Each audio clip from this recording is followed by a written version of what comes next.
मधुमेते जिह्वे रसगे मधुर प्रियत्वं सत्यं हितं त्वां परमं वदामि आवर्णय त्वं मधुराक्षरे नमामि कृष्णस्य मनोहारी। वो ब्रज के ग्वाल वाले, अरे राजर्षि परीक्षित, वो ब्रज के जो ग्वाल वाले हैं ना, वो ब्रज के ग्वाल वाले भगवान कृष्ण से इतना प्रेम करते हैं कि अपना सर्वस्व कृष्ण की ओर न्यौछावर करना चाहते हैं, इतना प्रेम करते हैं। जब मधुमंगल ने कहा प्रभु, अरे कृष्ण भगवान, निवेदन है कि आज आप मेरे घर का भोजन कीजिए। भगवान ने कह दिया हाँ हाँ लेकर आओ ना, आज तो हम मधुमंगल के घर का ही भोजन करेंगे, बस इनके घर का ही भोजन करना है हमें। और जैसे ही ये बात कही, मधुमंगल सोच में पड़ गया कि मेरे घर तो भोजन होगा ही नहीं, पर मैंने कृष्ण से कह दिया है तो लाना तो पड़ेगा। मधुमंगल दौड़ते हुए घर गया, जाकर बोला मैया कुछ खाने के लिए हो तो दे दो, आज मेरे कृष्ण ने पहली बार मुझसे भोजन के लिए कहा है, मैया दे दो ना। इस बात को सुनकर मैया कहने लगी लाला, तू जानता है तेरे पिताजी तो मजदूर हैं, उनके पास इतना नहीं है कि वो 2 वक्त का भोजन अच्छी तरह से करा सके। देख अब घर पे कुछ भी नहीं है, सवेरे 4-5 रोटी बनाई थी वो सब खत्म हो गई, अब एक भी नहीं है। हाँ यदि तू चाहे तो 2 दिन पुरानी कड़ी जरूर रखी है, 2 दिन पुराना बेसन जरूर रखा है, यदि तू चाहे तो उसे ले जा सकता है। मधुमंगल दुखी हो गया और मधुमंगल ने 2 दिन पुरानी कड़ी उठा ली, उस कड़ी को एक छोटे से कलश में रख लिया और कलश में रखकर चलने लगे कृष्ण की ओर। वो कड़ी बहुत खट्टी हो चुकी थी, उसी खट्टी कड़ी को लेकर मधुमंगल चलने लगा कृष्ण की ओर। और जब चलने लगा तो चलते चलते बहुत आगे बढ़ा, वहां उसने दूर से देखा कि कृष्ण भगवान थोड़ी दूरी पर बैठे हुए हैं। तभी विचार करने लगा कि कृष्ण तो रोज रोज सुंदर सुंदर ताजी माखन मिश्री ग्रहण करता है, ताजी भोजन ग्रहण करता है, ये कृष्ण 2 दिन पर, यदि मैं कृष्ण को भोजन नहीं देता तो मेरी बड़ी बदनामी होगी, कृष्ण मेरे बारे में क्या सोचेगा। और यदि मैं कृष्ण को अपनी इस पुरानी कड़ी को दे देता हूँ, बासी कड़ी को दे देता हूँ, तो कृष्ण बार बार मुझे धिक्कारेगा कि इतना पुराना बेसन मुझे खिला दिया, ये खट्टी कड़ी अच्छी नहीं लगी है, कैसे दूं मैं कृष्ण को। वो मधुमंगल इतनी बात सोचने लगा, कृष्ण की ओर जाने लगा।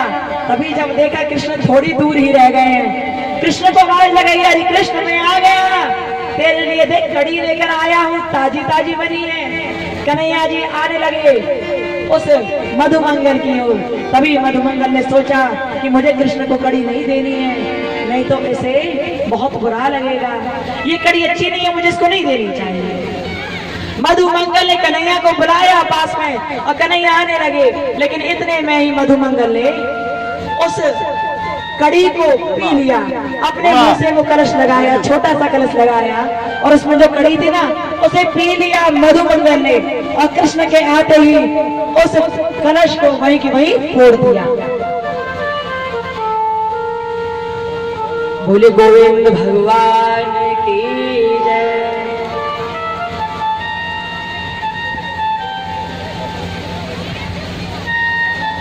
मधुमंगल ने कृष्ण को पास बुलाया, लेकिन कृष्ण को कड़ी दी नहीं और झट से वही की वही थोड़ी कड़ी पीने के बाद उस कलश, अब तुम क्या लोगे, मुझे बड़ी भूख लगी थी ना इसलिए मैंने कड़ी को ग्रहण कर लिया, अब तो मेरे पास नहीं है।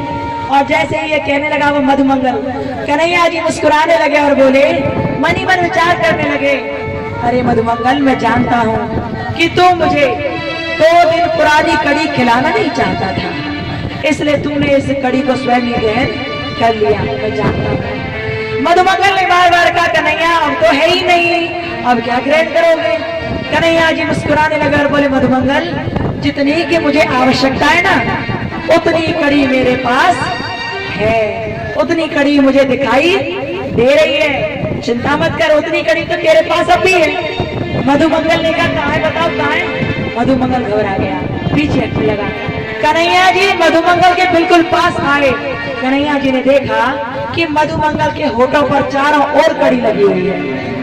मधुमंगल के होठों पर चारों ओर कड़ी चिपकी हुई है। अब तो भगवान और आगे बढ़े और उसके मुख पर जो कड़ी लगी थी ना, उसे चाटते जाते हुए। कितने सहज, कितने सरल, कितने उदार है वो, है तो भगवान, लेकिन उस ग्वाले के मुख पर लगी हुई कड़ी को चाट लिया। और जैसे ये किया, इस बात को इंद्र देख रहे थे अपने वहां अमरावती में बैठे बैठे। इंद्र ने कहा, अरे देखो तो सही, कैसा है ये कृष्ण। कहते हैं कि कृष्ण भगवान है, भगवान है, ये कैसा भगवान है जो ग्वाल वाले 8-10 दिन तक नहाते नहीं है, उनके मुंह पे लगी हुई कड़ी को चाट गया। ये कैसा भगवान है, ये भगवान नहीं हो सकता, ये भगवान हो ही नहीं सकता, ये साधारण इंसान है। अरे भगवान तो मैं हूँ जो इन सब देवताओं का राजा हूँ, भगवान तो मैं हूँ। इंद्र ऐसे कहने लगा। भगवान सारी बात जान रहे थे कि हाँ इंद्र, तेरा तो अहंकार बढ़ता जा रहा है, तू घमंडी होता जा रहा है। हुआ क्या, सुखदेव जी बोले कि इंद्र बड़ा अभिमानी हो चुका था। भगवान ने विचार किया कि इंद्र के अभिमान का नाश करना पड़ेगा। हुआ कुछ ऐसा कि उस दिन कार्तिक मास की कृष्ण पक्ष की 14 थी और उसी 14 के दिन ब्रज के सभी लोग इकट्ठे होकर गिरिराज महाराज की पूजा करने के लिए जाया करते थे। वहां पर जब वो पूजा करने के लिए जाया करते थे तो किसी ने समझाया कि गिरिराज की पूजा करो, लेकिन नहीं माने। इंद्र को ही पूजने लगे, क्योंकि बार बार कहते थे कि इंद्र ही हमारा भगवान है। कन्हैया जी वहां आ गए। अब तो उन्होंने देखा कि ग्वाल वाले सब तैयार हैं, हमारी मैया तैयार है, ब्रज की सब ग्वालिन तैयार हैं और तैयार होकर अनेक प्रकार के पकवान सजा सजा कर दे ले जा रहे हैं। कन्हैया जी ने कहा, मैया कहाँ जा रहे हैं सब, कहाँ ले जा रहे हैं ये सब सुंदर सुंदर थाल सजाकर, मैया कहाँ जा रहे हो आप। यशोदा मैया ने कहा, लाला आज कार्तिक मास की कृष्ण पक्ष की 14 है और आज के दिन देवराज इंद्र की पूजा की जाती है, उन्हीं के नाम का यज्ञ करने के लिए हम सभी चले जा रहे हैं। भगवान ने कहा, इंद्र की पूजा क्यों करते हैं, क्या कारण है इंद्र की पूजा करने का, इंद्र कौन है जिसकी सभी पूजा करते हैं, मैया बताओ। अब तो यशोदा मैया ने कहा, लाला कन्हैया इंद्र हमारा भगवान है, इंद्र इष्ट देव है, इंद्र वही है जिनके कहने पर इस पृथ्वी में बीज बोना प्रारंभ होते हैं, ये पृथ्वी पौधे बनाती है और फिर हमारे लिए अन्न का इंतजाम कराती है।